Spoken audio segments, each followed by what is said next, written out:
this evening to this attempt to summarize a bit of the lectures we've been hearing in this Current Trends in Catholic Thought course. As people know, this is all made possible because of the Margaret and Thomas Murray Professorship in Catholic Thought. So as we start out here, I'm really appreciative of all the people who have contributed to this and made this possible and will make this ongoing series possible for years to come. Different approaches, but we'll always, every year, have some sort of course being run in Catholic studies here at the University of Toledo as a result of this $500,000 endowed professorship that we have. So we've had the good fortune of completing now the first in this series, and my job tonight, I think, is to sort of summarize a bit of that and pull it together perhaps in some ways. I think it's amazing that we have undergraduate students who are in here for an hour and a half this afternoon sitting here again for class tonight. This is a real love of learning. I love to see this. They also have to take an exam next day, and that might have influenced their decision tonight. The handout will be helpful, indicates the sequence of the topics that I'm dealing with, and which is the sequence that we had in the course. The sequence in the course was dictated by the availability of speakers and when they could come. There was no general overall plan except talk about current trends in Catholic. What I've tried to do tonight is give it maybe an intelligible sequence, starting with what I think of as the broadest and most important kind of thing, central ideas, and moving out of the context to other ideas. As people might recognize, I'm trying to summarize what we heard for a couple hours for 9 different weeks, so we are going to lose some of the richness of all of that. I notice that a lot of people here are more into efficiency, however. It's a matter of, in a short period of time, catching up maybe on a lot of the ideas that we have heard throughout. We won't have the richness, but I hope to get at some of the essence of what it was all about. I think it's going to be a long session tonight, and we'll take a break about halfway through, and I'm looking at something like 2 hours, not any longer than that, and maybe looking after an hour and a half to after that time to see if when we might break or call it a night. So first of all, I take up what we heard from Avery Dulles. Now, Avery Dulles is a professor of theology at Fordham University. He was probably the most influential and well-known theologian that we had here in our whole series. Dulles has shaped a lot of the thinking in the Catholic world in the post-Vatican II period. And his book, Models of the Church, is probably the most single-read theology book, I suppose, that a lot of people would know about. So he is a very influential kind of person. And Dulles says, in each one of these thinkers, I want to say something about what I think their interest is or their passion. Where's their heart at? What are they about? And for Dulles, he has a great passion to sort of find the middle way, to achieve balance. Whenever he has a thought in one direction, his mind automatically goes to, well, what's on the other side of the question? He just can't help it. He's got to figure out the balance all the time. And what Dulles has been very good at throughout this post-Vatican II period is setting the categories within which we can do our theology, sort of giving us lenses to look at the world and to look at the church and so on. Well, he dealt with the whole question of faith. And as most of our thinkers did, they took sort of an historical approach to all of this. And beginning when he talks about faith, of looking at it in the Bible. And when you do that, you see at least 2 different trends. One, looking at the Hebrew Scriptures, we find the great figure of Abraham. Abraham's put forward as the model of trust. So Abraham's in his own land. He's called by God. He leaves. He doesn't know where he's going. He takes the risk, goes out. The other great story we remember about Abraham is being called upon to sacrifice his son Isaac. Again, what is key to Abraham's response is he trusts God. Trusts that God will somehow, this is in the divine plan, somehow this is going to work out. It's one line of thought that we find about faith in the Bible. The other line that we find has to do with sort of a content. Something that one is supposed to believe. For example, in the New Testament, in the Acts of the Apostles, there's this body of knowledge that one is supposed to assimilate, that one is supposed to take hold of. In John's Gospel, where certain things we're supposed to believe, the story of Jesus, all these things that went on, we believe it on the basis of the witnesses who tell us. What that sets up is a sort of interaction throughout Christian history between a notion of faith that is puts great emphasis on trust, on personal commitment, of letting go before God, and on the other hand, faith as a sort of intellectual assent to the truths that are revealed in the Bible, that we see summarized in the creeds, that we find in the dogmas and doctrines of the church. Now, what happened in the Catholic community for a lot of different reasons throughout history was that the notion of trust got played down, and the notion of intellectual assent got played up. That became the major sort of feeling about faith in the Catholic community. When I went to school in the seminary and we studied faith, it was defined as intellectual assent to truths. Intellectual assent to the truths of the faith, which more or less meant the dogmas. Now, as Dulles points out, what has happened throughout this post-Vatican II history is that we have recovered another notion of faith. We've recovered the biblical notion of faith, and interestingly enough, we have learned from our Protestant friends about this trusting side of faith, because that is what Luther and Calvin and the Reformers played up.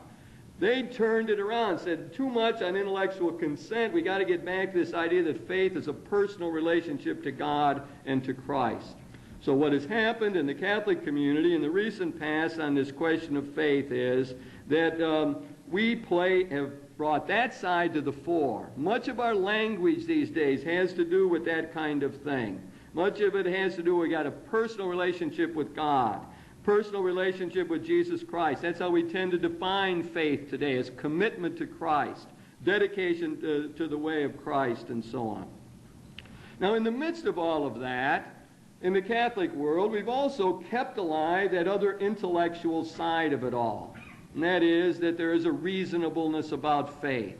We're the ones who think that philosophical theology makes sense. That is, to probe the faith, to think about it, to look at the warrants for it, to try to see why it makes sense, to see if it's coherent. We believe that reason plays a role in all of that. That becomes one of the touchstones of Catholic thinking throughout our whole history, retaining, as it says here, the reasonableness of faith. Now, one of the other, so that is one of, I'm summarizing a lot of material here, but Dulles points out, therefore, that this is an important trend, that this trusting side of faith playing that up, personal commitment. Now, the other thing that he did in his talk that I think was very helpful had to do with rooting this in our experiences. What he said is that for most people, faith arises somehow through personal type experiences. You might know Avery Dulles as the son of John Foster Dulles, and he grew up in roughly a Presbyterian family, and really was not all that religious, nor was his father greatly involved in the church. But while Avery was going to Harvard, he underwent an intellectual conversion. He studied these things and started reading Thomistic theology and so on, the same sort of thing that happened to Thomas Merton, and was converted to Catholicism during his years at Harvard. And he described to me how he had a group of people that used to get together and have serious discussions there about the great issues and so on. So Avery has some sense of the existential side of faith, the personal commitment side, the turnaround, the conversion notion, as it out of his own history. And he pointed out in his lecture that there were at least 3 types of experience that he thinks plays a role in people growing in the faith, developing, converting, and so on. One of those experiences is moral. It is the call of conscience. This is what John Henry Newman emphasized in his own thinking. The call of conscience is really the call of God. He also relied on an idea from Peter Berger, and that is that we have a moral repulsion inside of us to monstrous evil. So most people, if you mention the Holocaust, or we think of Auschwitz or Dachau, there is sort of an outrage that comes in the heart that says, this is wrong, this is violation, this genocide just can't stand, can't have this. And it's out of that kind of experience that Dulles thinks we move in a direction of faith that says there must be a God who somehow balances the scales or rights the wrongs. Of course, for some people, the Holocaust moved them to non-belief, as we know from some of our Jewish friends after Auschwitz, a book that says you could not believe after Auschwitz. But there is this moral dimension that Dulles then leads to faith. Then also, for him, we find what he calls the mystical experience. That is a close union with God. A time when we feel somehow the presence of the Spirit, which can be very simple ways. Andrew Greeley has done surveys which show that if you ask the right question, there's a high percentage of people, in fact over 50%, who will say they had some type of mystical experience in their lives. Some sense a time when God seemed real present and close and so on. And the third experience that he draws on is what he calls the cosmic sense, which I say would be our sense of nature, of being outside, of being in the sunshine, or getting reflective when it's raining. When nature speaks to us of some overarching power, some larger force that's at work in our lives. So that would be my way of pulling together, I think, the main ideas that Dulles gave us. Now, with each one of these, I want to sort of add something that they didn't say that seems terribly important to me. In this case, it is the distinction between faith and belief. Now, that distinction I borrow from people like Bernard Lonergan and Karl Rahner and so on, in which they say there is inside of us sort of a positive intuitive sense of life that helps us deal with the problems, with negativities, with what doesn't seem to be right. In this sense, anyone that's up on the morning has faith. This is the act of faith. Get up on the morning, or study for an exam, or keep pushing us when we don't feel like it. That is, as Teilhard de Chardin, he said, what's your faith? And the answer, he didn't say, well, I have faith in God, or faith in Christ, or from the church. Teilhard said, I have faith in the world. I have faith in the evolutionary process. I have faith in life that it makes sense. That's an example of a state of faith. I often think personally, one of my own strongest experiences, and it comes to my mind when I'm talking about Auschwitz and Dachau, is as a tourist through Dachau, I've really never gotten over it. In one sense, it was a mistake to have gone there. But I've never gotten over that. Of the monstrous evil, the torture, the terrible suffering, unbelievable inhumanity. What I often think of it when that comes back to my mind, which happens periodically, that somehow, deep from within myself, I have a faith that life makes sense despite Dachau. So if I had to say what my own faith is, it is somehow it means to live, to try, to do our best, even despite this monstrous evil, the absurdity of life. That's what I mean by faith. And I would say anybody who's not committing suicide at the moment has faith. Somehow we keep going. Somehow we make it. Now the other side of this thing is the question of belief. In this language I'm using, belief is to accept a particular symbol system, a particular religion, a particular framework given to us by our heritage. It is, for example, to be a Lutheran, or to accept being a Hindu, or accept Catholicism. That is to accept a whole package. The package works for us as a whole. In other words, if one is a Catholic, it isn't like, well, there's certain parts of it that I only buy into. In one sense, that's true. I didn't say that very well. Let me put it more positively. We have to have truth in here. I mean, honest search. The way it functions is as a whole. In other words, if one's a Catholic, it's the whole thing that sort of roots one or gives one an outlook or it provides lenses to look at the world. The whole package does that. So one takes on a Catholic, as Andrew Greeley says, Catholic imagination. Just like there is a Protestant imagination, but it's a whole way of viewing the world. It's total glasses, lenses from which to see the world. Now, the modern problem is to figure out how faith and belief go together. Now, a lot of these young people that I've dealt with over the years end up in their collegiate years getting in touch with their faith. Somewhere along the line, they begin to feel what they really think is true, what's in their guts about life. Then the question becomes, does the symbol system work with that? Does religion that has been given their childhood reinforce that? Does it jive with it and sync with it? And if it isn't, it seems foreign, alien, not full, out of tune with what's in one's guts, then very often the religion has to go.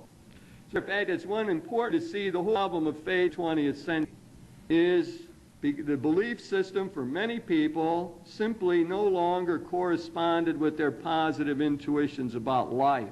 You can see that simply for some people who would say, well, I believe that God loves everybody and God wants everyone to have an equal chance. That's my faith. That's what I think is true. But I got a church here, a symbol system that doesn't live that out. And therefore, I don't know if I can be part of that anymore. I don't know if that symbol system will work for me. Maybe there's too much dissonance, too much anger, too much frustration. It's an example of the way faith and belief in our own time have trouble coming together very often. Well, as I complete that, I realize that if I go at this pace, we'll be here till midnight. I have to figure a better way of doing this. So I will move on to the next one, feeling somewhat incomplete in dealing with even the first one. So the second one I want to deal with is Professor Ann Carr, who's a professor of theology at the University of Chicago. I've heard Ann in the past give important papers at the CTSA to her colleagues. She has great respect among her peers. And I took it that Ann's great interest in when she was here was in sort of covering it all, of surveying the whole thing. I really don't know what Ann's passion, well, I do know, I take that back. I shouldn't say that. Ann's real passion is in her book, Transforming Grace, the title right? Transforming Grace, I think it is, where she offers a feminist theology. Ann's passion is not with Christology so much, which she talked about, but women's issues and with feminist theology. But her interest, it seemed to me, when she was here, was to provide sort of a broad survey of all kind of sources and so on. Try to put that together for us. One of the things that she did was, of course, look at the New Testament scholarship. Well, she tried to show that once we start getting in touch with modern biblical approaches, then our approach to Christ is going to look quite different. Same way with, she wanted us to look at our contemporary experience. That is, what's going on in the world today. And one thing that's going on is that people have got great interest in personal relationships. They want things that count, that touch the heart, and so on. And therefore, there's a great interest in establishing a personal relationship with Christ in one way or another. Now, one of the things Ann did was recommend a very good book, which is on that list there, Consider Jesus by Elizabeth Johnson. Under number 3, where it says Topics, that is a summary of what Elizabeth Johnson says in her book, Consider Jesus. And what Elizabeth does is show how in our own time there have been, as she calls it, these waves of new thinking about Jesus. And it goes back to 1951. In 1951 was the anniversary of the Great Council of Chalcedon, which ended in 451. And at that time, the theologians all decided to write articles about Jesus and Christ and what the council had said. And clearly the most important article, and which continued to influence us ever since, was run by Karl Rahner, in which he said that Chalcedon is not an end, but a beginning of thinking. And he said that if you just keep repeating what the Council of Chalcedon said in 451, we will end up in heresy. And he said most Catholics today are in heresy on Christ in this way. Council of Chalcedon said that there was one divine person who was Jesus, one divine person with two natures, human and divine. And what Rahner pointed out, insightfully I might add, is that if you keep repeating that Jesus is one divine person, teach that in catechism, teach it to people all the way as they grow up, they will end up thinking that Jesus is not a human person. And so Ronner pointed out that most Catholics today, because of that teaching, are not able to fully affirm the humanity of Jesus. And so he asks test questions. Can you say that Jesus had genuine anger? Can you say that he cried tears over Lazarus' death because he was sad? Or, as Ronner liked to say, can you say that Jesus went to his death in darkness, that he shuddered before the mystery? Those become sort of the test cases of whether one affirms the full humanity of Jesus, as the tradition said. Jesus is true God, true man. Catholics had it pretty clear that God. Question is, do we have it clear that he was man? Ronner said no, and ever since 1951, we've been in a process of recovering the humanity of Jesus. Now, as soon as it happened, and people started saying, you're interested in human Jesus, the next question arose logically. That occurred in the 50s. The next question that came to the fore in the 60s and the 70s was, well, then who is he? If we're interested in take him seriously, then what do we do? How do you act? And then the problem became, can we know it or not? How do we know what it says in the New Testament is right? How do we know about those stories are on target, or did they make them up? Since the Gospels and so much later, the Gospel of Mark around 70, Matthew and Luke in the middle 80s, John in the 90s, and so much later, they weren't eyewitnesses. How do we know we're not just getting the thought of the community of faith, and what's it got to do with the Jesus of history? Ever since, the Catholic community, along with the Protestant world, has tried to catch up with that question. We've gone through various phases, but right now we are in a very optimistic phase. Right now the scholarly world thinks there's a whole lot we know about Jesus that we can uncover through scholarly methods. We know that Jesus' hometown was Nazareth, that his mother and father were Mary and Joseph, that he interacted with John the Baptist, was baptized by him, that he taught in parables, that he worked miracles, that he went to his death because he angered the religious and political establishment. All of those things we say, yes, we know about Jesus. That's the recovery of the historical Jesus. In that process, what we've done is move towards a Christology that we call from below.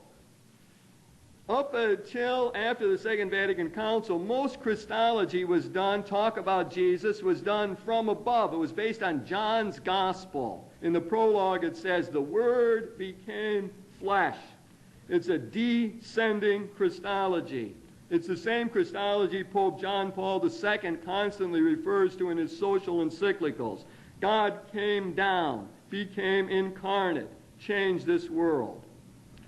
What happened in the current trend in Catholic thought is there was a recovery of the synoptic tradition. That is, what did Matthew, Mark, and Luke say about Jesus? In there it looks very different. We have an itinerant rabbi walking around. Someone who doesn't know when the end of the world is coming, who asks, who touched my cloak? We have someone interacting with disciples who don't seem to understand them. Jesus redirects his mission, tries again, uses different strategies. Some of them fail. He's the one who says on the cross, why have you forsaken me? That is what all today a Christian from below. It begins with the human Jesus. It begins with one who struggled and knew all of our troubles and difficulties. And what it ends up, characteristic saying of this approach to Jesus is to say, his one was so fully human, so open, so receptive, so obedient, that God could completely fill him and take him over. So much so that we say God was personally present in Jesus of Nazareth. That's a characteristic statement of a from below Christology, an approach to Jesus that starts with the humanity and then tries to get the divinity. There's problems with both sides.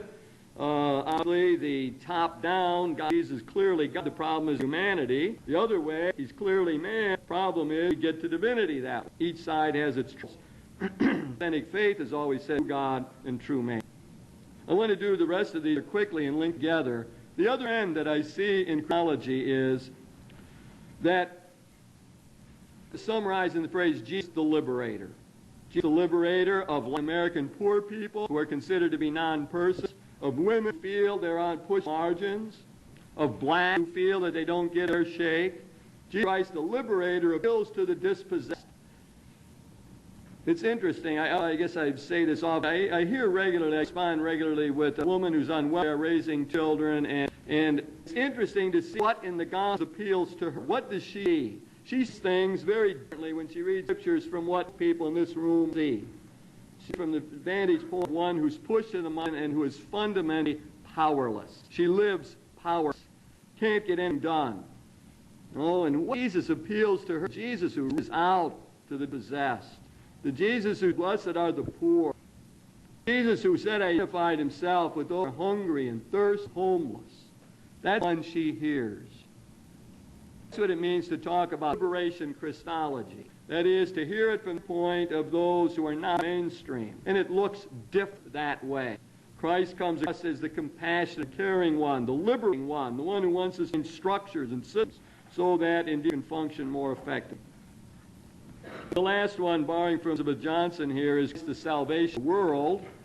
And this gets very tricky, and I'll try to summarize it briefly. But as soon as you start thinking in large context of the world religions where you got the Buddha and Confucius, and as in our dialogue with Islam, we have Muhammad, the question is, what is the significance of Jesus for those people?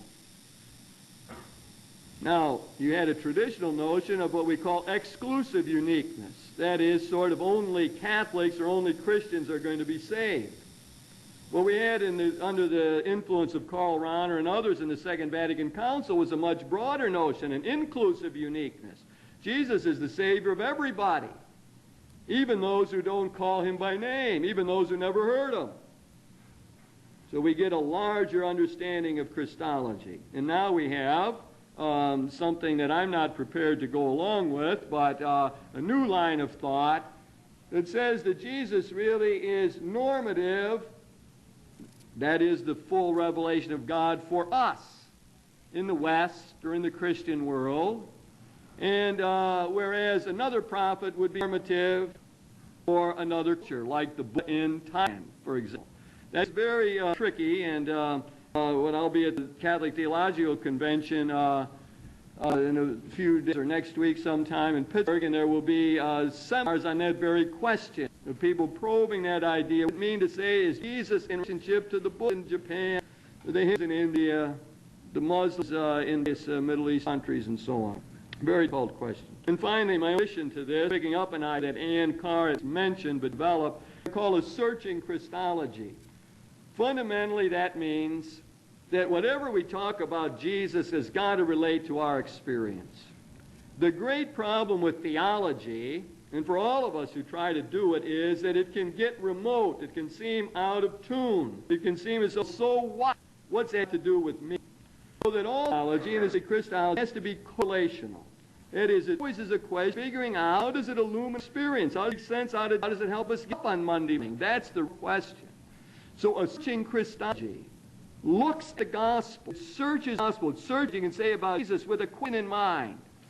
How can he give meaning to my life? How can he give me purpose? How can belief in Jesus help me deal with the death of my loved ones? How can help me accept the burden of my freedom? How can help me deal with disappointment, heart? The fact that people always end up disappointing me. What does Jesus have to do with that? That's a searching Christology. And of course, just one way people try to answer that. And that would be in the terms of the resurrection. So if I ask myself about Dachau and the sense of absurdity in life, and I say to myself, why is it that if somebody's in my office with a really big problem, I don't have the foggiest notion of how to help them with it, and there's a lot of suffering involved, I can say without feeling hypocritical or strange or phony, hang in there. Stick with it. Why can I say that? Why does that feel authentic to me? And the answer comes to me, the story of Jesus, one who went to his death in darkness, one who was rejected by his friends, one misunderstood by the religious establishment, considered to be a criminal revolutionary by the political establishment, and who still says, Father, into your hands I commend my spirit. As Rahner likes to say, faith in the resurrection of Jesus means that we believe what we desperately hope true, is that our lives make sense, that our efforts have meaning, that trying in life is worthwhile, that even when we feel inadequate and guilt-ridden, still we're accepted and loved by someone, big we are. Resurrection lets us believe, tells us it's right to believe, tells us it's wise to believe that despite all of negativity, life makes sense. That's what a searching Christology does. In fact, all Christology should be, all theology should be that way. And unfortunately, very often it isn't. Pass into a theology like say, so what? And that's your problem, that's the problem of the theologian. Because if we ever said it right, then nobody could say, so what? If we ever said it right, nobody could sit there and say, who cares? Because, as Ronner likes to say, Christianity, belief in Jesus, is the answer to the question in our hearts. It's the response to the question we are. That is inscribed in our guts. That's what Jesus is all about. That's a searching Christology.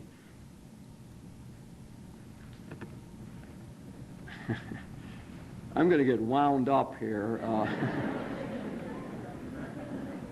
I must limit myself. Sense of limitation. The philosophy of limits we need. Richard McBrien, former chair of the theology department at Notre Dame, author of the textbook we used, Catholicism, writer of many books, liberal leaning, often attacked by the Wanderer and other reactionary papers, courageous in his putting forth his viewpoints in any forum. It doesn't seem to matter to him. Written on the church, and so on. His passion is for reform. That's what he cares about. How are we going to reform this church? How are we going to make it better, get it up to date, make it relevant?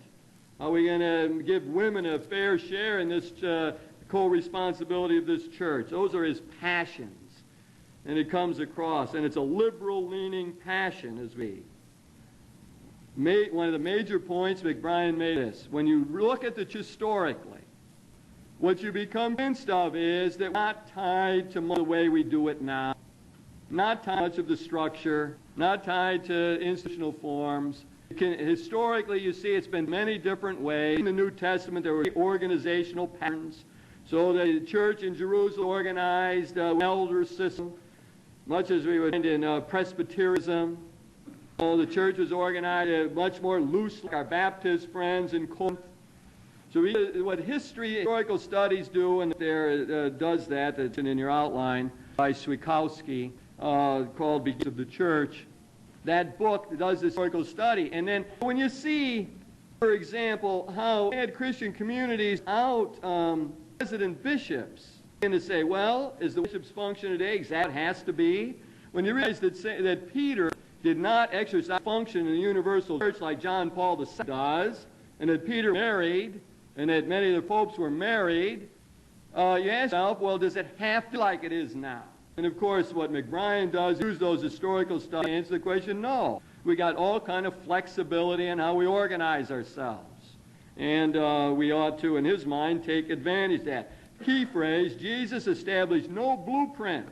Jesus did not write out a flow chart for the followers. He didn't say, go to Rome and start a big church and have a curia and the Vatican offices and bishops and have 7 sacraments.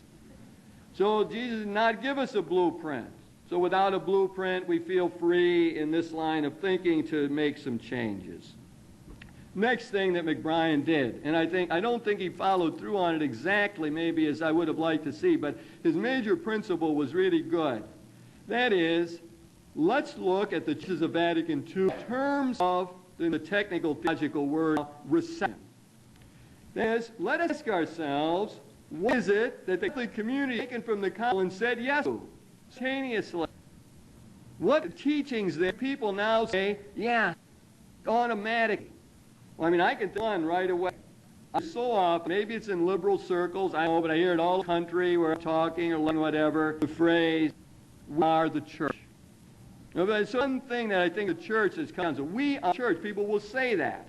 They will say it to priests who have autocratic tendencies.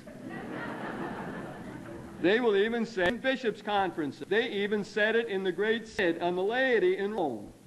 Patricia Jones from England said it all bishops. We are the church. And it's often with a certain passion.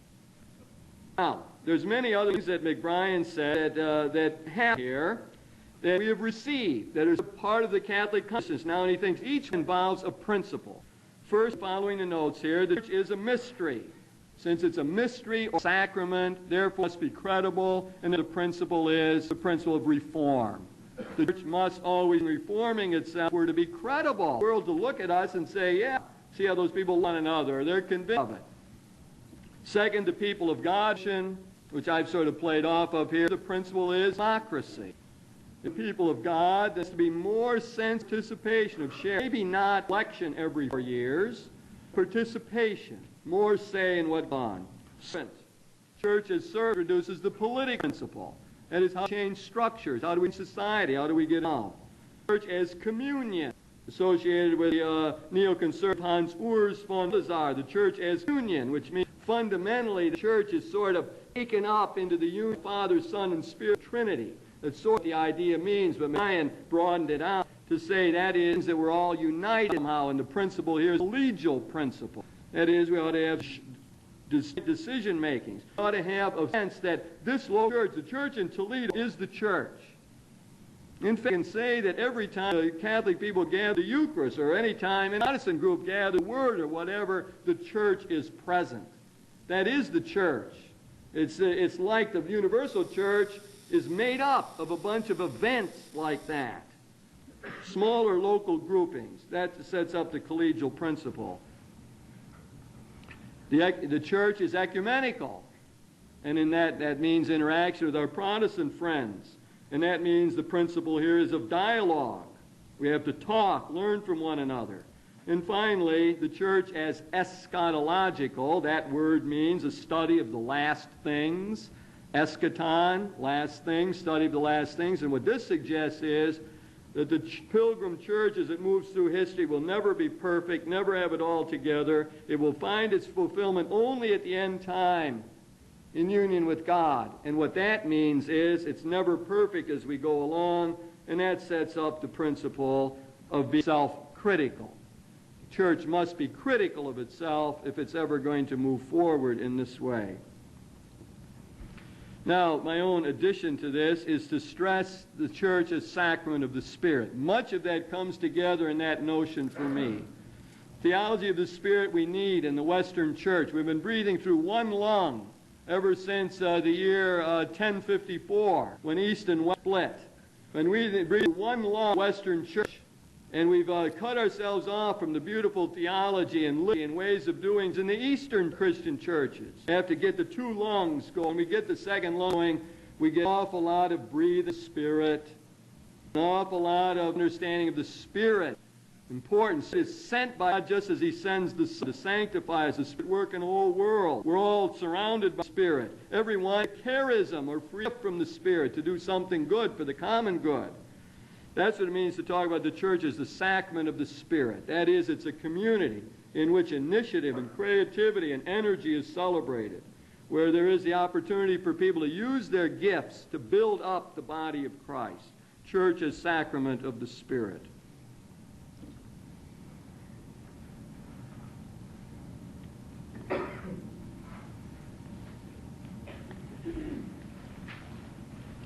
I knew it would be like this. I can't help it. There's a lot of material, and we're here for efficiency. Going to get it done. That is until I get to spirituality at the end. It says, don't worry about it. That's why I put it last. That says, mellow out. Okay, Donald Sr., just here. Wonderful scripture scholar, Catholic Theological Union in Chicago, editor of the Catholic Study Bible that I've noted there. Wonderful book. Has the whole text of the scriptures and commentaries on each of the books, background material, wonderful. Paperback version, too, available. What is Don Sr.'s passion as a scripture scholar? And he was the only scripture scholar we had here, by the way. They are a different breed than systematic theologians. And his passion is to help us understand that the Bible came out of human experience, out of the history of Israel, out of the experience of the early Christian community. That's what produced it, and that therefore it can speak to our experience today. That's his passion. That's what he goes about doing, trying to show how that's not a remote book. It's not an abstract teaching. It's not just something you keep on the shelf, but it has stories about life. And he loves to tell them in such a way that they're real, vivid, passionate. I mean, they're about flesh and blood people. Saul, who he described as, in terms of the Peter principle. Saul was a great judge. He would handle everything while he was a judge, but when they made him king, it was too much. Got paranoid. Couldn't handle it. Had to try to kill David. No, so I mean, it's wonderful. I mean, he tells the stories in such a way you feel like you're there, you know. I mean, and what you see is it all came out of, as he likes to say, a selective memory of those events. Selective memory of the events, and then reflection on it in the community, thinking about what did it mean, Saul, David, interplay. And then you put it together in what he calls an oral text. You start telling the stories. Well, you see, it's like this. David went in there. And there was Saul lying there on the ground, and he got into the camp, and he could have taken him, had the sword, could have put it through. His general wanted to do it. No, he wouldn't do it. He let Saul live, couldn't kill the king. Lets him live, goes back off and says, takes his sword. Hey, I could have done it. I was right there. Oh, so he says, yeah, that's in the memory, selective memory of the Israelites. And then they tell it over and over on the campfires and in the liturgical gatherings. And then before long, someone writes it down. You get a text. So Donald Sr. says, that's how you got to see the Bible. It starts in history. It goes with selective memory. Then you get an oral tradition, and you finally get it written down in a book. Now, he had an interesting idea, and I've often used this, about the Semitic notion of history. What have we learned from our Jewish friends? Fundamentally, that God is met in experience. That's what our Jewish friends have known throughout their history. You meet God in the family. You can have religious services right in the home.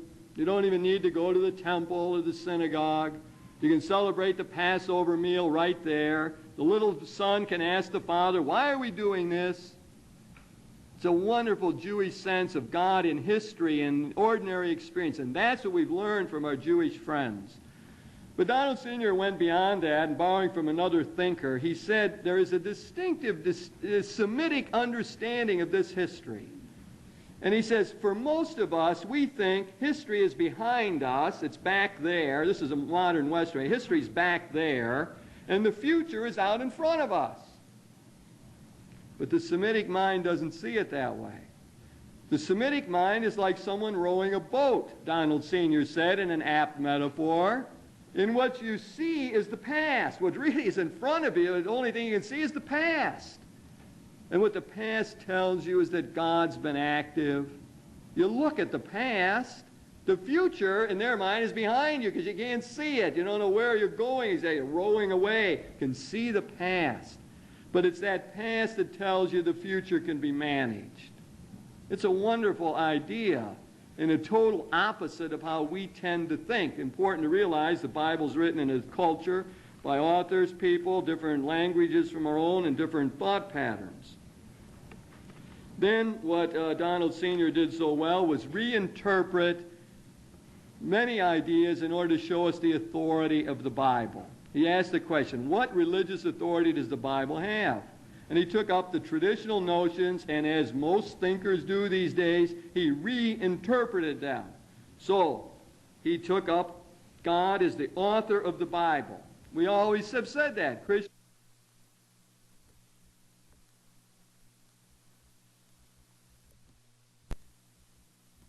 author of the Bible. What does that mean?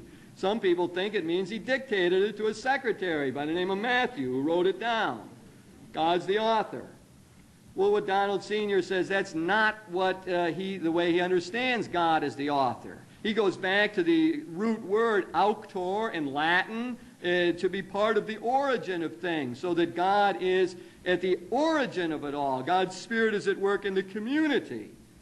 That's the way God is the author, not as a dictator or someone using a writer as a tool or pen. Then he reinterprets inspiration. And he says, what does it mean? He gives us a social theory of inspiration. That is, inspiration means the Spirit was at work in the whole process. New Testament, the Spirit's at work in the community of the followers of Jesus. And that Spirit helps them to be faithful to Jesus. And the Spirit is there as they tell the stories. And finally, the Spirit is at present as Mark assembles the stories, puts them together in the year 70 into this wonderful thing we call a gospel. Social theory of inspiration. And finally, inerrancy, not to mean that everything in the Bible is correct, no errors in the Bible, as some people think, and some people even today, we know the creationists would say there's no errors in the Bible, it says it's made in 6 days, it's made in 6 days. That's it. Forget this evolutionary stuff. 6 days of creation, the Bible's true, no error. Scientifically true, historically true. And of course, what Donald Sr. says, that's not the way what we mean by inerrancy. Inerrancy means that a guarantee of the religious truth of the Bible, not the science, not the history, not the presuppositions, but the religious truth, the salvation truth given to us by God. That's what we think is guaranteed, that's on target. We think Moses had it right, that Jesus knew what he was talking about, that the disciples fundamentally understood the message and communicated it. That's what inerrancy means. And then he talked to us about how we would interpret the Scriptures. 3 different ways. One as a window. That is, the Scriptures, you look at the text, it's like a window, and you look through it. You got to get this right this time. You look through it. Some people missed this on the quiz today. I couldn't believe it. You look through it as a window back to history. It's like a window you see back to, well, who wrote it? When did they write it? Why did they write it? What sources did they use? That's one way of reading the Bible. But you can also read it like a mirror. That is, you can look at the text, and in it you see yourself reflected in your own efforts to live it out, to be part of it. It comes back at us as a challenge. We see ourselves in that mirror, and we see deficiencies, limitations. We also see triumphs and virtues and good things. But we see ourselves more truly than we ever see ourselves by looking in that mirror called the Bible. Window, history, mirror, reader, us as we hear it. Very helpful metaphor, I think. Be even more powerful for the third thing. He had a better metaphor, but we don't. And that is that also we read the Bible as a classic text. And to say the Bible is a classic text means something like this. It is so full of meaning, so universally true, that you can read it at 19 and see one thing, and read it again at 35 and see another thing, or read it Wednesday after Monday and see still something else. Every time you read it, there's something new, powerful. That's what it means to say it's classic. Classic text. And as it says here, with a life of its own. In other words, you can read it. You don't even know who wrote it or why they wrote it or what the sources were. It doesn't matter. You can sit down and read it, and somehow or another it can have some new meaning, some guidance for us. And then in terms of the addition to this, which somehow didn't find its way into the notes, and that is, would be to expand on the notion of literary criticism. What we're finding today more and more is not just the use of the historical critical method. That means to ask, who was Luke? Why did he write? What was his community? Were they mostly Gentiles? Were some of them rich? How were the rich and poor interacting? How did he use Mark and Matthew? All that. That's the historical critical method. But what we see, even Scripture scholars like Donald Sr., who pushed this method for years, and many of us studied in Bible classes and so on, are seeing the limitations of it. And so what Donald says is we need a pluralism of methods, and the other method is more a literary approach. That is, to be able, for example, what they would invite you to do is sit down and read Matthew's Gospel straight through and ask yourself certain questions like, how does the plot develop? And what about the characters? And which characters do you identify with? And what sort of picture of Jesus emerged? You don't need a scripture scholar, you don't need a commentary or anything to sound. What does it take to read Mark's Gospel? About 25 minutes like that? Just sit down and read it through. Interesting exercise. Open mind. This guy, they're talking about how to develop, what are the high points of the story, the culmination of the story, etc. What it means to go with this literary criticism. Let me do more, and then we're going to take a break. And then I'm going to finish all of the rest of these up quickly. Next is Rick McCormick, who I would say is our foremost theologian in the Catholic world. He teaches at Dame, often in American Magazine, for many books. And I see McCormick, in addition to being a wonderful fellow and great help with course and so on, he's giving me ideas for next year's course. Very interested in working and us making it and so on. What McCormick's passion is, I see it. In anything he comes to is to get the context right. He's not so interested in, well, is this application right or wrong? What can we say about that? He doesn't seem to be so interested in that. He's interested in, how do you ask that question? How do you come at it? I'll give you a clear example where the formula of the question determines the answer, and that's the of abortion. In the United States, the question is posed in terms of a woman's right to her own body in relation to the interference state of the government, of the federal, anybody, courts, or anybody else. The answer in the American context comes out for the woman. We don't like government messing around in anything. If you pose the question in those terms, the answer is clear. If you pose the question in other terms, you change the equation and say the question is, how to balance the rights of mother, of the fetus, of the mother, and of society. How the debate takes it in form. Exactly clear where it could, it definitely takes it in form. Whoever formulates the question wins. That's why the poll abortion come out differently depending on how you formulate the question. Well, that's in what McCormick is so good at, is to get it straight. It's the right way to ask the question that takes account all of the factors. That's his passion, the content right. So his passion, did in the talk here, was trying to take 10 areas of change, 10 contextual changes since Vatican II, talk about them, how they influence our decision making.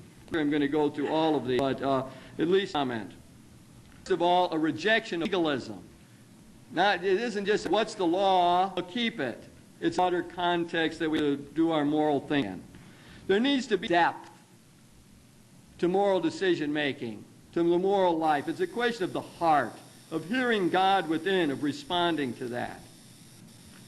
There's a social character. It's not just me and God. In fact, you could say it's not just the woman and her own conscience in the abortion question.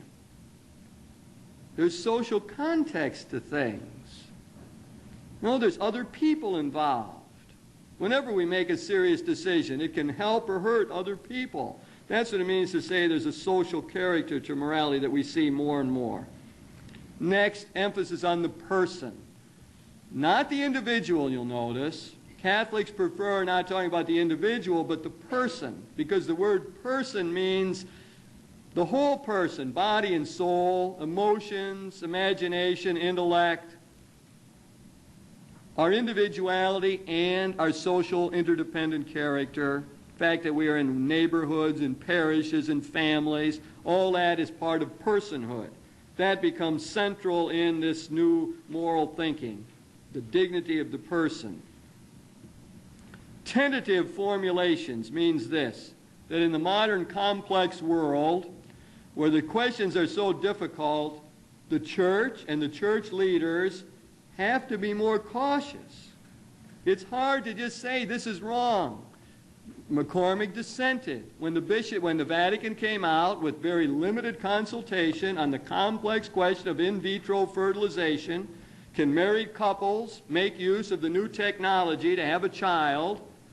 The Vatican gives a clear, definite answer to that. No, married couples cannot do that because sexuality has to be rooted in the biological act. It's the only way you can bring children into the world. McCormick saying that they were too dogmatic, not tentative enough in the formulation, dissents from that. He says, wait a second. Have they talked to any married couples who have done in vitro? They said it's not an act of love. We talk to married couples who, for them, it's a great act of love. How can this be?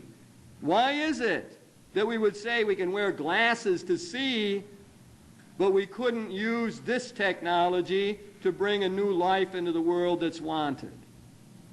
Talk to the married couples. Talk to other people, is what McCormick says. Be more tentative in your formulation. Role of the magisterium, the bishops, the pope.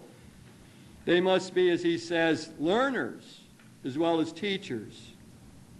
They have to listen as well as speak. This is a new style of magisterium that we need, carried out by our own bishops, I must say, in the pastoral letters on peace and the economy. Rejection of paternalism means something like this: emphasis on our own personal responsibility. On Judgment Day, the priest won't be there, or the bishop, or the pope. You know, I'm there, and you're there. We're responsible, we're accountable. That's what that means. Ecumenical, we must listen to what our Protestant friends have to say. And I would add interfaith, we have to listen to what the world religions say. Pluralism, various viewpoints and questions, no single answer. And then what I thought was the high point of his presentation was the last one, that moral theology, moral thinking, has to have an aspiration.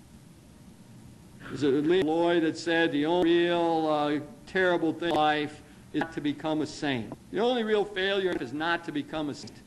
In other words, what McCormick says is that the thrust of moral thinking isn't just mysticism, what can I get away with? How long can this simple French kiss before it's passionate, it becomes a sin? Nothing like that. How much can I steal, take from my employer? But a generous sort of, how can I become a person? How do I become a virtuoso in the spiritual life, as Cam says? How do I become a saint? It's an aspirational approach to the life that is important for him. Finally, my own addition to this is to talk in terms of the virtues. That is, there's a lot of writing these days that's something this. Who we are is more important than how we act. What we're trying to do in life is get to the point where it's sort of easy to be good. It comes naturally. Virtues are acquired habits, like second natures, that enable us to do what is right, relatively easy. In other words, the moral life is grit your teeth, you're going to master tonight. Oh, it's not that kind of thing. No, it's not anything to do with that. It has to do with a sort of generous response, but it has to do with making it flow so that it comes naturally. That's what we mean in this, is to put on the mind of Christ. On the mind of Christ. We see the world here, we almost naturally act, he does. That's where we're at moral life. Virtues, practice, gets us there. Keep doing it over and over, before long start to do that. That's what the liberation theologians say. We become Christians by acting like Christians. We become Christians by acting like it. So it's practice that counts. That means to put a great emphasis on the virtues. What I will at this point is take a 5-minute break. Afterwards, back and talk Lisa Cahill and sexuality. Not go past 9:30, but as it's looking to now, we will go till 9:30. We will definitely not pass that. 5-minute break. We'll start again.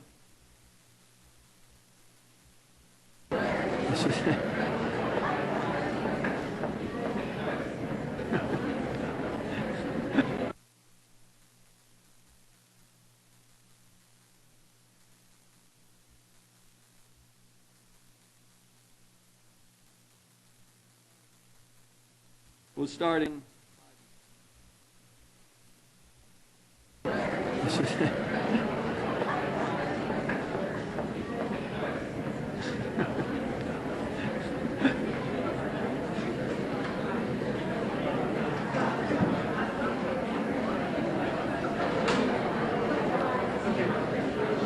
You all set? Okay. I think I'm going to stay in my efficient mode and just keep moving forward. I'll be glad after 9:30 to stay here and try to deal with any questions or comments, but I just think it would be better to try to complete what I'm about here.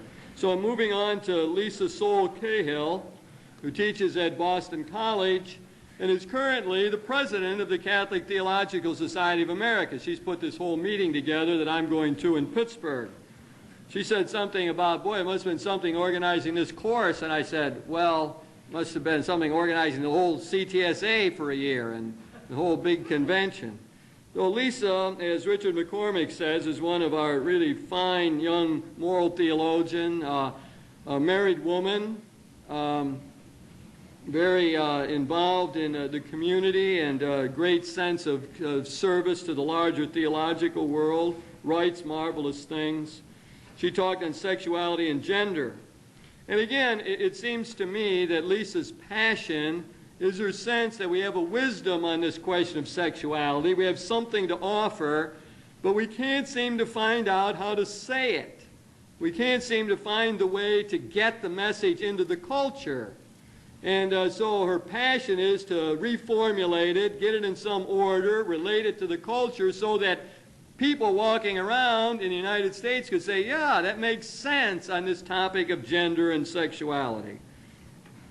As did most of our speakers, she talked about the history of the question, and as with many of them, it centers on St. Augustine, who was the great fountainhead of all Christian theology, died in 430.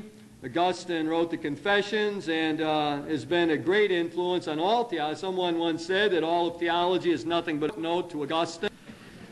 And not everyone has been happy about his influence on the question of sexuality.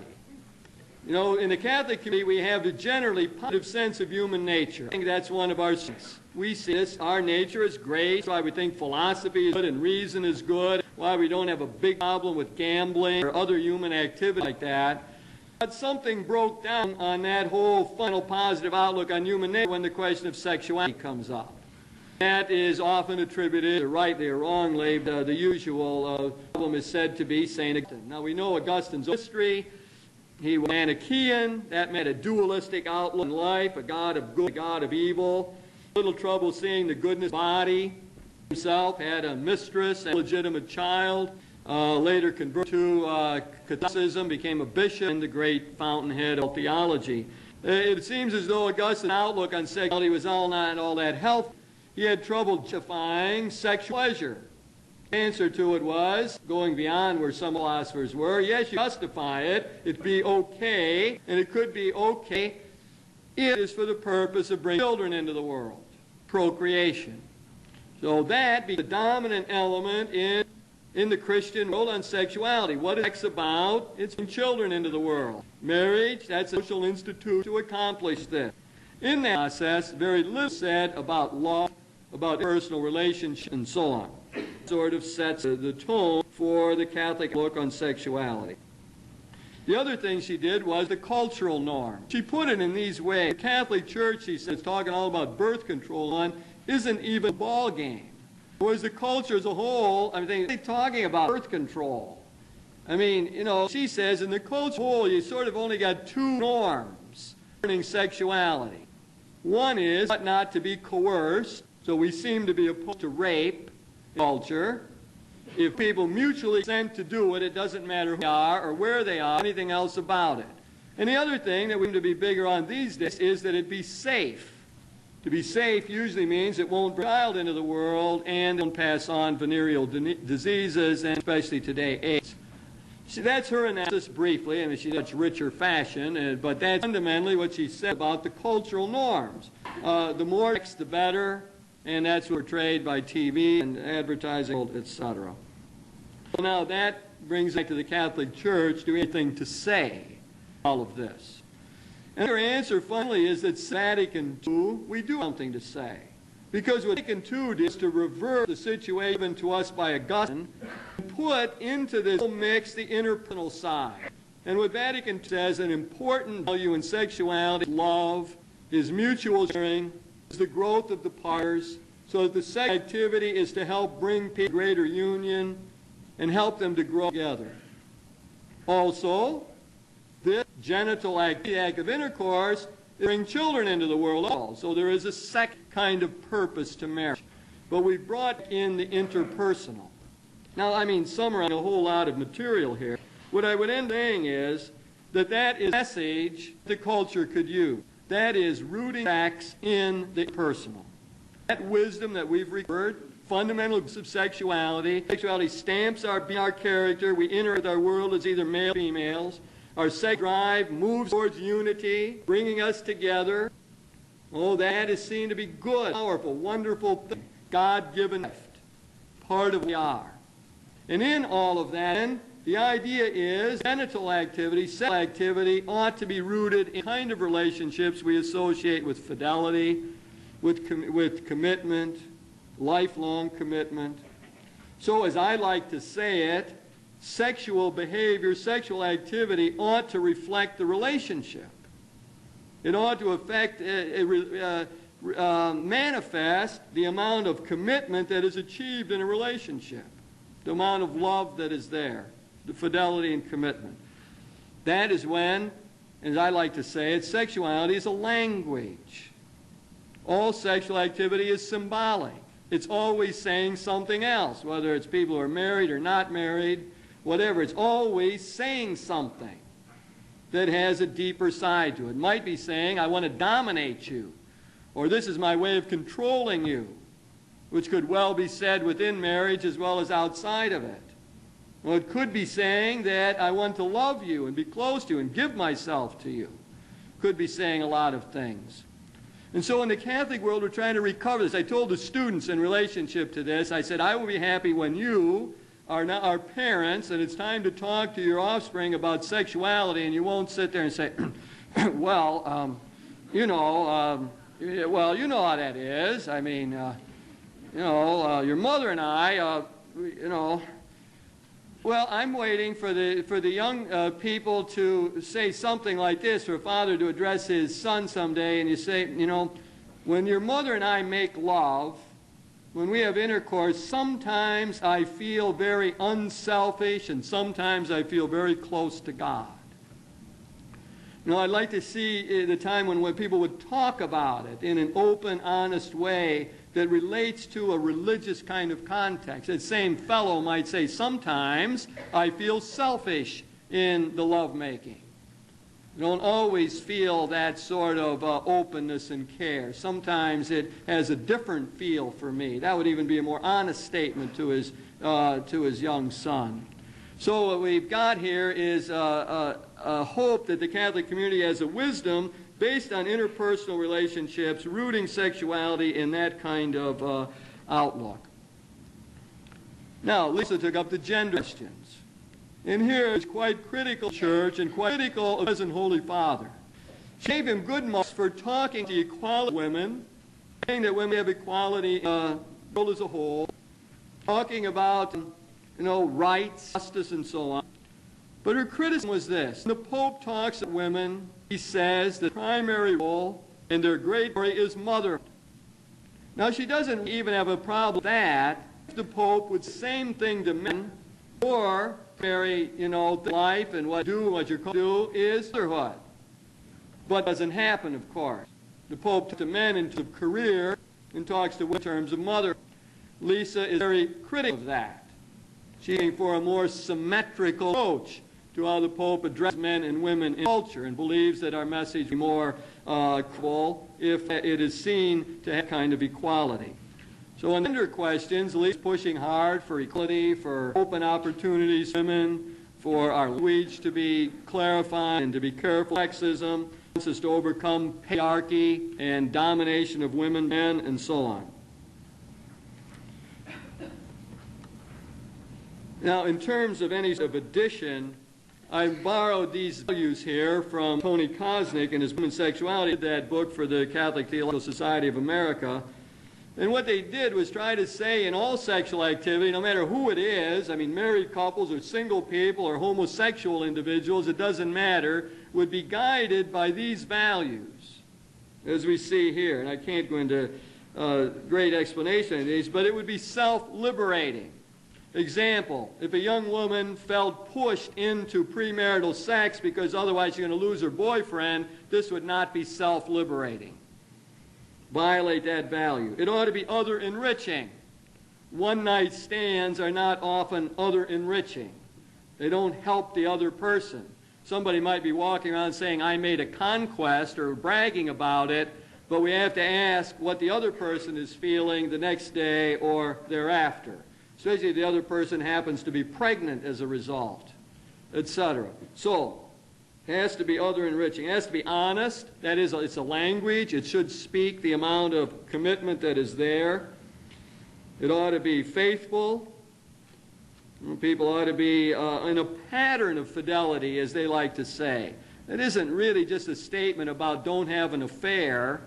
It's a statement about general quality of the relationship, where one is abidingly careful of the other, looking out for the other. Socially responsible. That would be not bringing children into the world that aren't wanted, for example, that it's life-serving, that it somehow enhances human life, and finally that it's joyous, which is an interesting one. As many people have commented, in the United States there seems to be more sexual activity but less spontaneity and less joy. This is the whole performance syndrome that they're getting at here. And the problems of impotency, male impotency occurring because they need to perform. A lot of our young men have that problem because the pressures of birth somehow, feeling the need for them to be sexually active. And so not a matter here of just going through having mechanics right, but what is the giving thing, the joyful, the spontaneity side of this sexual activity. Okay, a lot unsaid in that regard. We look at the next author here, Michael Novak. Michael Novak works for the American Enterprise Institute in Washington. I have visited Michael in his offices there. Michael was one of the great papers of the response taken to a liberal thinker at the time. Michael underwent what we call conversion to more conservative lines of thinking. He is now commonly called, and even at times would call himself, a neo-conservative. The editor of Crisis magazine, publisher and founder of Crisis, I should say, and a very important individual. Right shortly before Michael Novak was giving this lecture, he was having dinner with the Pope, with only one person present. That doesn't happen to too many people. So we got him right after a little intimate conversation with John Paul II. It is commonly thought that Michael Novak's book, Spirit of Democratic Capitalism, was read by the Pope and influenced his most recent encyclical, Centesimus Annus. Michael Novak's passion, I believe, now you hate to not characterize this honestly, but I think his passion is to show the value of democratic capitalism, the name of his book, to show the value of the system that we have in this country. I once said to Michael, do you think it would help if you ever said a critical word about our economic system, that you might be more credible if you ever said one critical word about it? And he pondered that for a while, and we talked about it. Michael's very easy to talk to like that, and you could say something like that. He's ready for debate and argument and so on. But I think that's his passion. Democratic capitalism works. It's the tool of the gospel in today's age. And what Michael chose to do in his talk was to sort of look at the Catholic social teaching from that vantage point. He took up 3 of the encyclicals, as you see here. 1891, Rerum Novarum, Leo XIII, that's what started the whole Catholic social tradition. Quadragesimo Anno, that means 40 years after, 1931, Pope Pius the Pius the 11th, that's wrong there. Reverse the X and 1. It's Pius the 11th, Quadragesimo Anno, and in 1991, Centesimus Annus, John Paul II. Anyway, he took up those. And again, he reads them as everyone does. Everyone reads the encyclicals from their own vantage point. He sees Pope Leo XIII, what has impressed him about Leo XIII is back in 1891, he knew that socialism would fail.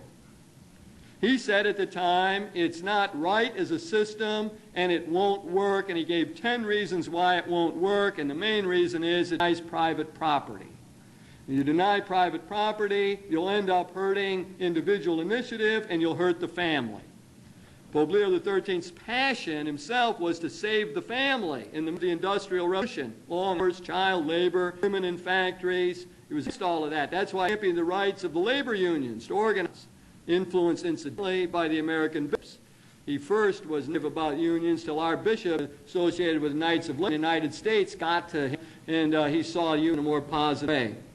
So, Michael sees that. What does he say? The Pope also said bad things about capitalism, but as Michael pointed out, the Pope did not condemn it like socialism. He didn't condemn it as an evil system. He says bad things about it. He reads Quadragesimo Milano primarily in light of this principle of subsidiarity. That is the Catholic social principle that whatever can be at the local level should be done there. Federal government should be doing things that are done by the local government and down the line. Local initiative, the people that know best what is to be done. That Catholic social principle of subsidiarity, very important part of our social teaching. Then he gets to Centesimus Annus, which he considers to be the high point of the whole Catholic social teaching, 1991, and he reads it as an acceptance, finally, of the capitalistic system by the Pope. Finally, the Pope has said, this is where it's at, and he gave us this important idea of human capital. Not just capital in terms of factories, what you're going to make, so on, but the human capital, that is the people involved, the intelligence, the creativity, and so on. And Michael will always go back to Japan as his great example. Japan has no oil, hardly any resources. It's a tiny island, 3/4 of the size of California, and yet it has a thriving economy. Why? Because of human capital. Because of people are industrious and work hard. As we would say, they keep their nose to the grindstone, they work long hours, they're willing to sacrifice, and so on. And so he sees, with other neoconservative commentators, sort of almost a blanket yes to the capitalistic system in Centesimus Annus. And in engaging fashion, he took us through the history of that, etc. Now, the addition I would make to that is simply this, that the Catholic social tradition is pluralistic. There's another side to it. There's another way to read it. Donald Dorr does that in Option for the Poor in the book I suggest there. And in this reading of it, the high point, or one of the most important points, is Pope Paul VI, who, of course, Novak does not like. He's his least favorite pope in this whole thing. And the liberals on the other side would hold him up as the great hero, because he's the one who talked about liberation of the poor people in the world grabbing hold and making their own revolution and not be dependent upon the developed countries and so on. He enunciated the theme of liberation. And the other addition I would make is the whole business of our bishop pastoral letters on peace and the economy, written in the 1980s, in which we get a totally different style. What we get here is consultation. When the Pope writes encyclical, he doesn't have consultation on this. Suddenly appears. We're not who he talked to usually or where he got ideas. Bishops had things, listened to both sides, ran the text by various people, issued various drafts, revised it in the criticisms and so on. And when they did issue it, they didn't say everything had to be followed. They distinguished between general principles. You know, like human being, dignity and worth, and the economy should serve beings. They said everyone should hold that. And they distinguished it from concrete imperatives, like, well, we should read the welfare system this way or that way, and said people of goodwill will disagree on that. Catholic people will disagree. They understand. And I think our bishops have made tremendous contribution to Catholic social thought by that process and by their approach. And what they've seen finally, and which I think is important, they don't speak like they got all the answers. They don't speak on high, as many encyclicals seem to do. They come at it dialogue partner. And our bishops say, there's a lot of people who know things about economy and about peace. We talk to everybody with collaboration, form groups, move in a positive direction. We're going to listen.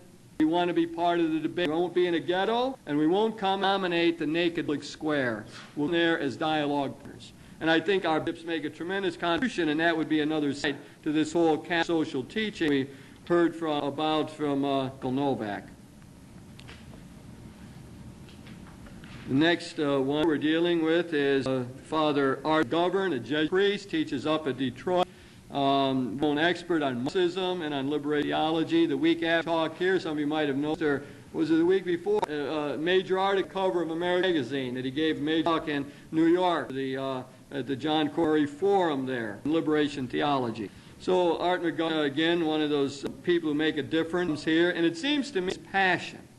And what comes through when he approaches it, he has mixed feelings about liberation theology, but personally he says it did a lot of good. When he read John Sabrina, one of the liberation theologians, it helped change life. And that makes all the difference. And therefore, while he's critical of liberation theology, he always wants to defend it against the critics, against the Vatican who says it's too Marxist, against the people who say that the Bay Unities are starting a second church in America, and that's bad. He wants to defend liberation theology. He gives the history of it, goes to 1968, the Medellin Conference, the drug capital of Colombia. Bishops met and talked about for the first time this notion of liberation theology, where it started and it carried on, Vatican criticism and so on. Enunciate major themes. What's big for them? The Exodus. It's the paradigm, the model of God's activity in history with these people. And what happens in the Exodus is salvation amounts being taken out from under the yoke of Pharaoh, being economic, social, and political freedom, having a promised land of their own. Jesus, the liberator, Luke 4, comes out and says, here I am. First sermon in Luke, tell who I am, cites Isaiah. He's come to liberate the captives and to preach the good news to the poor. Matthew 25, he identifies himself with the hungry and the thirsty. Major themes in liberation theology. He also did a social analysis. Theory of dependency. Very big in all this thinking. Roughly, it's this. The Latin American countries don't make it because they're dependent on the United States. They grow bananas, take away the local crops, they grow a bunch of bananas, they ship them to the United States. The few people who own the land make a big bunch of money, and the peasants working the land got nothing, and at the end of it, they don't even have enough food. That's in concrete terms what the theory, very evolved esoteric kind of theory of economic theory of dependency means. And their sense is that that's why Latin America doesn't make it. And therefore they have to free themselves up from the dependency upon the United States. I must say that Michael Novak's rejoinder to that is that other countries that trade with the United States do very well, like Japan and Germany. Major trading partners, and it doesn't seem to hurt them. Other side of the argument. Ecclesial issues, Vatican is interested in holding it together, having unity. They're worried about a separate church in Latin America. Isn't it something like 43% of the Catholics in the world are in Latin and South America? It's a major center. They're worried about holding it together. The liberation theologians, and this is key, are worried about helping the poor. And when they talk about the poor, they say, look, when we do theology, it's not like the Europeans do it. It's not like the Americans do it. The dialogue partner for people in the West, developed countries, are the non-believers.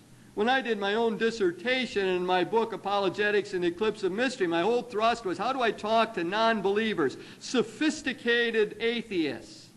How do I function in a university? That was my interest. That's what I was about. When Gustavo Gutierrez, the father of liberation theology, says, who's our dialogue partner? Who am I talking to? I'm talking to people who believe. They don't have any doubt. I'm talking to peasants. They're not non-believers. They are non-persons. And we must do theology, think through the gospel in terms of what does it say to non-persons, people on the margins, people who don't count, people no one worries about, people who are powerless. And that's why their theology looks so different, and why I think it's so threatening to many people.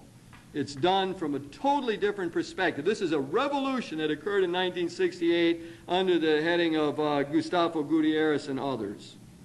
The Vatican often have not been able to deal with this, have been very negative. Although he likes to quote the Pope, I'm not going to remember it now, one of my students will help me, quotes Pope John Paul II saying, this was a quiz question one day, that liberation theology is important and even necessary. Someone will find it and tell me if I'm right or not. Right, I think that was the quote, something like that. In other words, the Pope said positive things about liberation theology. He's not just negative about it. As I say here, it always becomes more personal for me when it's... Aha, what's the quote? Not only useful but necessary. We were close, right?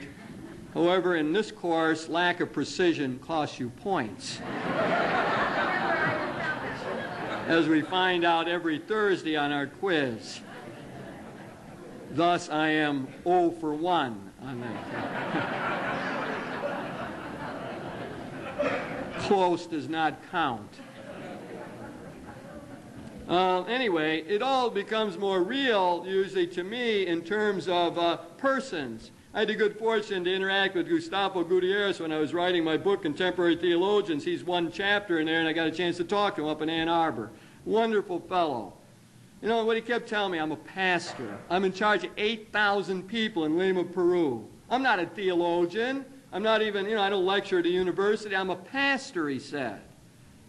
And he knew suffering himself when he was in his teenage years. He had a bone disease. He was flat on his back for about 6 years. Started to study to become a psychiatrist. Decided to become a priest. Learned the new theology somewhat like I did. The European theology, Congar and Rahner and so on. Went back to Lima, Peru. Just like I think, many others had done. To go back and he's going to use this new theology to preach to his people.